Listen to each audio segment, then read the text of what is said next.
Welcome to our SEAM studio here in the heart of the Free State in Bloemfontein. This channel serves to bring you only the best in aviation safety. Join me now as we cross over to one of our aviation experts, Charlie Murray. Welcome again to the SEAM studio, and this time it's the third presentation and there are 5. We're busy with stalling, and today specifically I'm going to have a look at maneuver stalling speed. What is it? What is maneuver stalling speed? I mean, let's derive it and let's do it properly. So, it's just a little bit of a revision first. Basic stalling speed, remember lift equals coefficient of lift half rho v squared s. This is the one that you should engrave. Don't make a tattoo now, okay? But the lift formula is really the basis from where we work out a lot of stuff. And if you really understand that, you can really operate your aircraft.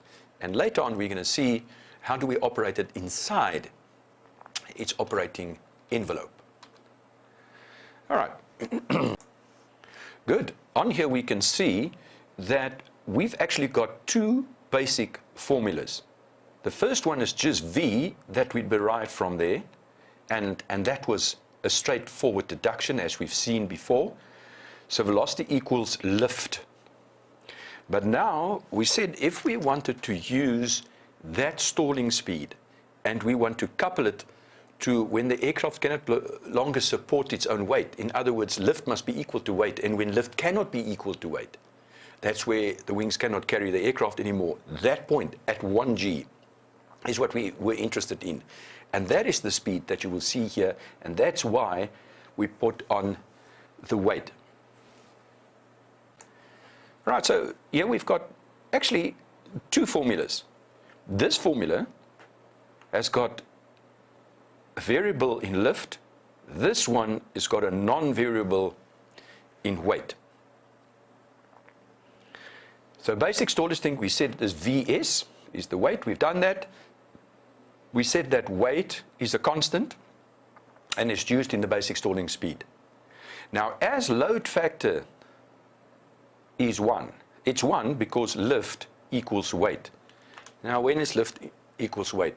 Only when there's no accelerations, when there's no G's that you're pulling. There's no load. There's no N. All right, so the moment that you start loading, then we're talking about maneuvering. And that will be then maneuvering stalling speed. Now we can do something. We're now actually going to take this V, and because there's a variable lift, we're going to call it Vm or V maneuvering. Remember that in basic stalling speed, lift will always be equal to weight until it cannot be, and that's where you get your basic stalling speed. But maneuvering stalling speed is very, very dependent on how many G's you pull. And you're going to say to me, but then the weight increases. The weight is not increasing. It is the apparent weight increasing. What is actually increasing is the lift.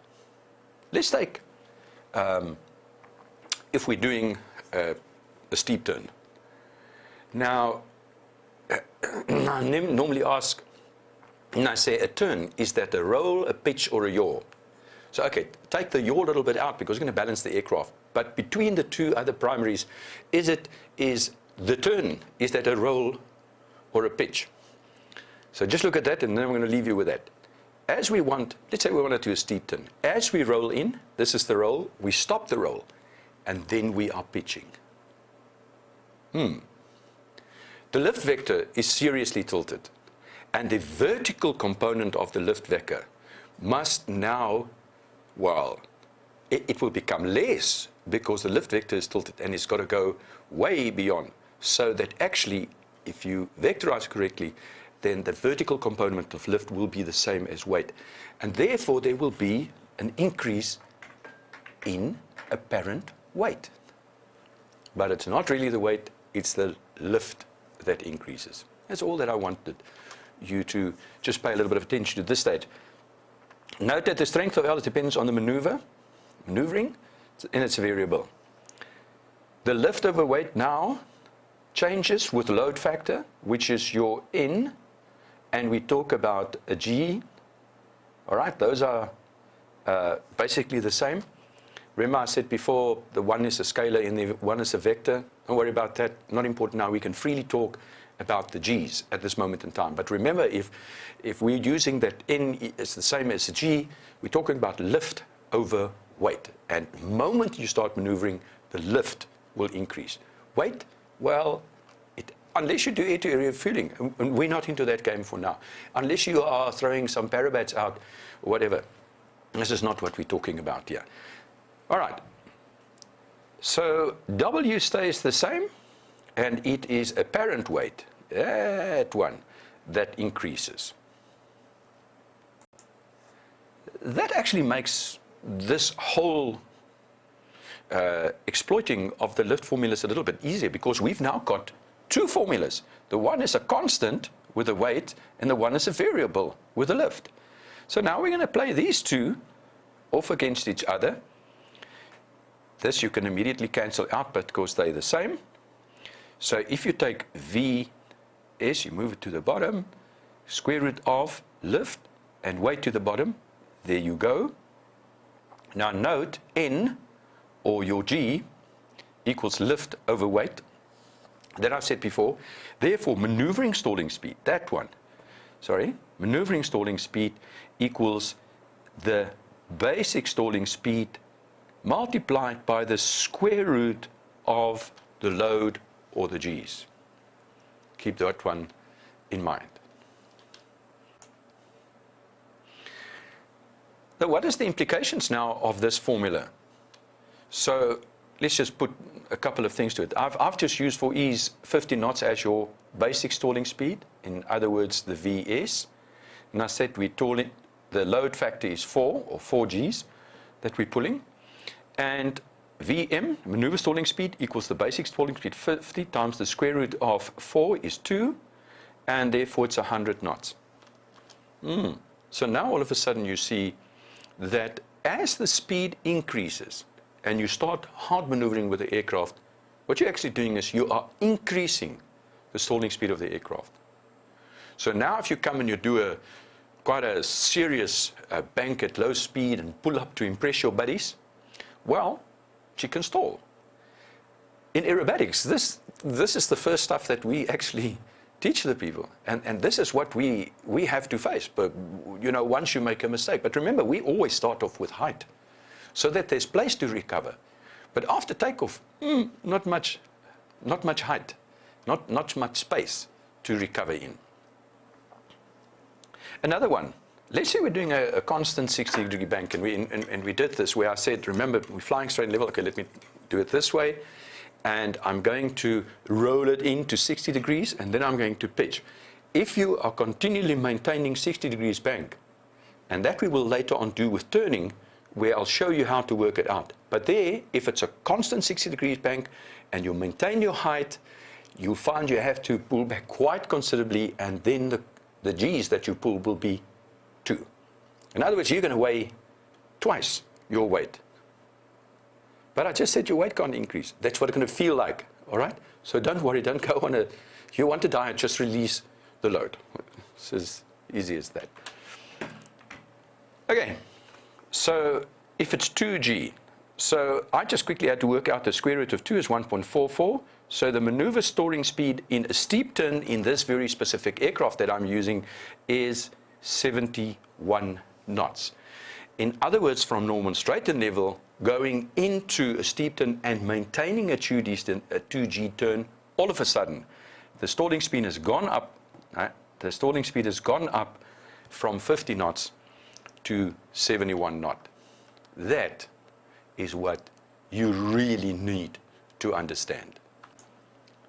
All right, so what is the implication of the D of your G applications? As G increases, the maneuver stalling speed is increased. Therefore, the G decreases.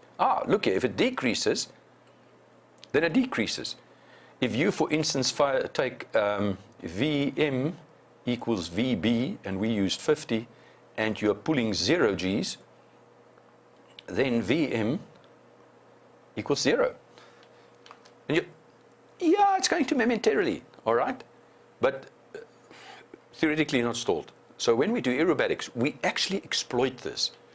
When we used to do the Harvard aerobatic formation, the Harvard stalls around about 67 knots odd, and we were 3 in a 3-ship. And as you go in for the loop and you go over the top, there is no way there was enough energy to get 70 knots at the top outside to ensure that you're not going to stall.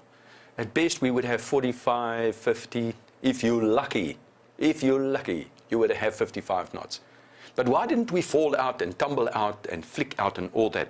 Simply because this is what we've done. We would just, and when I was the lead, I understood this very well. So I just would release the load. Release the load. When you release the load, then you will find the square root of 0.5 is 0.7, and all of a sudden, it goes down from 50 to 36 at half a G. It's not something you really want to use if you're not doing aerobatics and stuff like that, but it's something that you really need to know. If you're in trouble, you've got to unload. A lot of people say, push the nose forward. And I say, why must you push the nose forward? No, we want to push the nose forward to reduce the angle of attack. Yes, it will reduce the angle of attack. I agree. But that's not the main thing. We always talk about it and we say, you need to unload the aircraft, which means you can regain or you can maintain control at a lower speed. That is the whole trick. All right.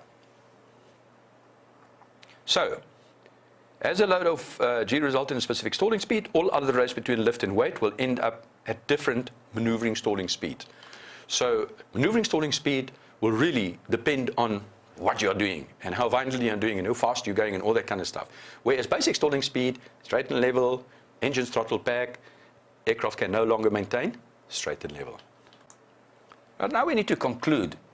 And you know, to do a high G pull-up increases the stalling speed of the aircraft and surprised many people. In South Africa, it's the main thing. Everybody goes for a breakfast run. Yeah, I know we used to do it on the motorbikes, but we do it in our aircraft. Then we fly into a specific place, all the buddies get together, and then afterwards when we leave, man, we're going to give them a shoot up, okay? And then we're going to go fast and we're going to pull as hard as we can, or we're going to go slow and bank so that they can see, let me put it your way, the planform of the aircraft, how beautiful your aircraft is, and they're going to pull it and they're going to flick, and tragedy. Why? Well, because nobody taught them. Nobody taught them. Why not? Well, you know, this is where you really have to take care, because, you know, this will always lead to disaster. If they flick out of the maneuvers at a low level, you're in trouble. So how do we do shoot-ups? Because, I mean, come on, you're going to say to me, but Charlie, I'm going to do a shoot-up. I want to do a shoot-up. I want my 15 seconds of fame. All right? But there's a couple of things to the 15 seconds of fame. And in the 5th presentation, I will going to show you what the VN, or the velocity load diagram, looks like for any aircraft, and you can go and work it out. And if you stay within the green, the flight envelope, and you don't exceed it, you've got a damn fine chance. By the way, science out there does not care much about you. Sorry to say that, get off your high horse. It cares nothing about you. The aircraft that you fly cares zip about you. It doesn't care whether it's in one piece, a mangled piece, or what, and who goes with it. All right. Aircraft cannot have respect for you. How do you show respect? Well, the only way that you can show respect is by knowledge. Do I have the knowledge? And this is why I'm doing this. Next, have I got the skills to apply the knowledge?